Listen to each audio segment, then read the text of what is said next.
Ito ang reading mo, Libra.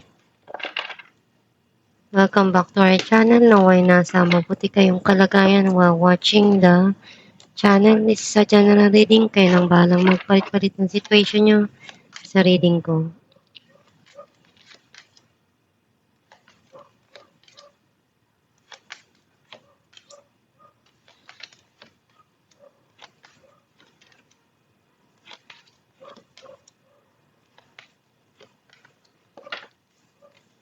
At the bottom of the deck, Strength. I feel like ang nasisense ko na energy mo, andun yung mga bagay na pinagdaanan mo na hirap, na nagpatatag sa'yo ng labis, ng sobra-sobra. Yung mga pagsubok na along the way na binigay sa'yo, yun yung pinagugutan mo para mas lalo kang maging strong na tao, na individual. Ang mensahe ng card mo, nakikita ko na may mga gusto ka ng kalimutan na very emotional sa'yo. Some of you, pwedeng may gusto kang puntahan.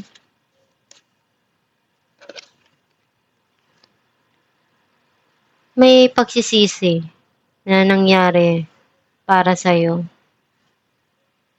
And ganun talaga may mga bagay na hindi natin sadya or ginusto. Pero mayroon aral yun na pinibigay sa atin. Some of you, pwedeng merong offer na darating. Nakikita ko na andun ka sa point na tinatry mong ma-overcome yung pagsubok na pinagdaanan mo. Though nahihirapan kang hanapin yung sarili mo. Pero unti-unti mo rin na makikita kung ano yung sa tingin mo daan para maialis mo yung sarili mo dun sa pinagdaanan mong hirap.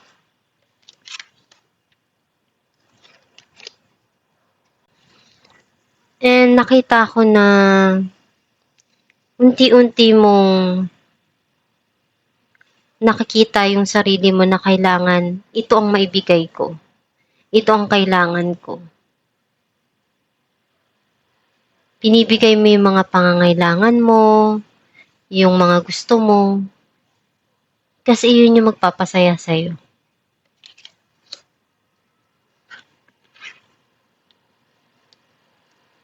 Nandun sa point na ang dami mong na-experience.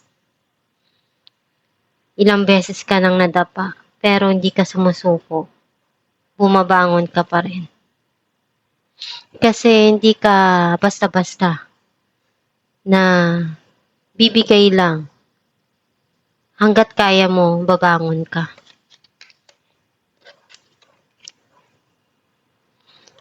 Merong journey na darating na bago para sa'yo na pagdadaanan mo.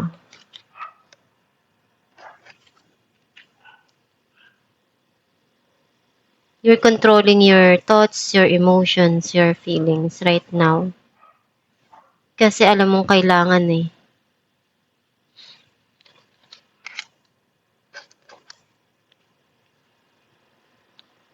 Nakikita ko na may parating na celebration. Sa movie, pwedeng reunion. Clarify natin ng 8 of Cups. The Hangman and 8 of Wands. You feel stuck dun sa isang sitwasyon sa buhay mo. And gusto mo nang umalis doon. Gusto mo nang kalimutan. Kasi may mga bagay ka na dito na pumapasok na sa buhay mo na bagong opportunity. Some of you may mensahe na marireceive. Clarify natin ang Two of Swords.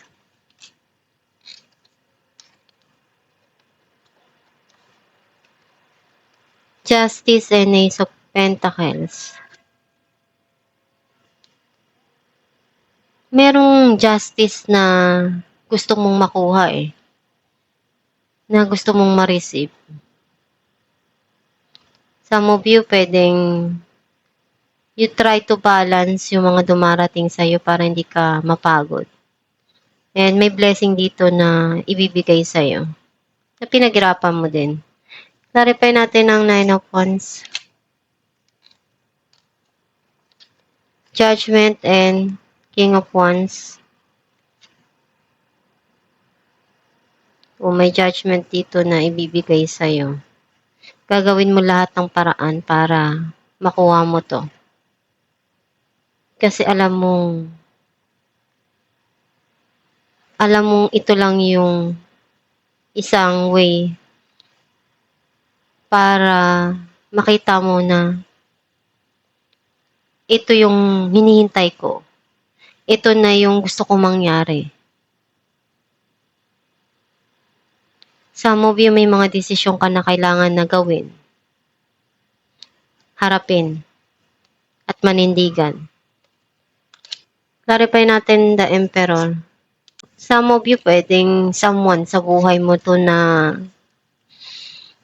gagawin niya lahat ng paraan para makuha yung attention mo. The Sun and Two of Cups. Unti-unti ka nang naghihil at nagiging masaya.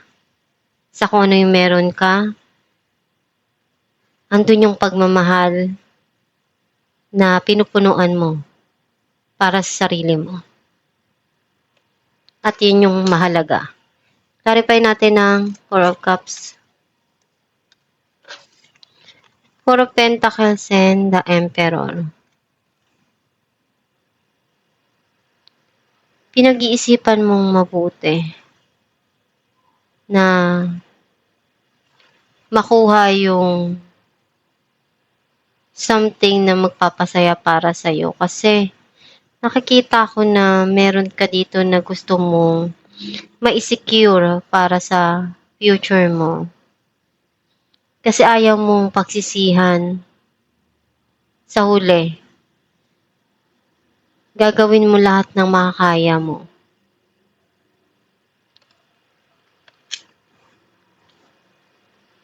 Some of you, meron kang hindi makalimutan dito na situation or tao sa buhay mo sa nakaraan.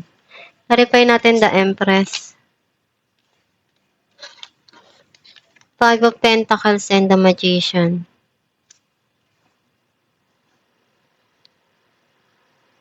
Sometimes, nararamdaman mong sobrang lungkot mo. Yung tipong wala kang makausap, wala kang masabihan ng nararamdaman mo. Pero iniisip mo na lang na gagawin ko yung lahat ng paraan para mapasaya ko yung sarili ko. Clarify natin ang the Fool. Some of you pwedeng nagkakaroon ng negative sa panggastos at andun yung hindi ka hihinto Dahil alam sa sarili mo na kailangan magsumikap para matupad mo ka ng mga pangarap mo. Six of Cups and Three of Pentacles. Mas gusto mo pa rin yung nakakatulong ka, na ibibigay mo yung pangangailangan ng mahal mo sa buhay. And binibuild mo yung future mo dahil alam mong may mga gusto kang matupad na pangarap. Some of you pwedeng someone sa buhay mo sa past na gustong bumalik at gusto uling magsimula. Clarify natin ang Three of Cups. The Moon and Eight of Swords. Meron ka ditong hindi inaasahan na darating na okasyon na hindi mo matatanggihan. Some of you feel trapped dun sa isang sitwasyon sa buhay mo. And you keep it to yourself. Kasi alam mong may mga bagay na nangyayari sa buhay mo ngayon na kailangan na harapin. And nakikita ko naman na unti-unti mo ring marirelease yung sarili mo dyan. Kung ano man yung mga bagay na nahihirapan ka ngayon.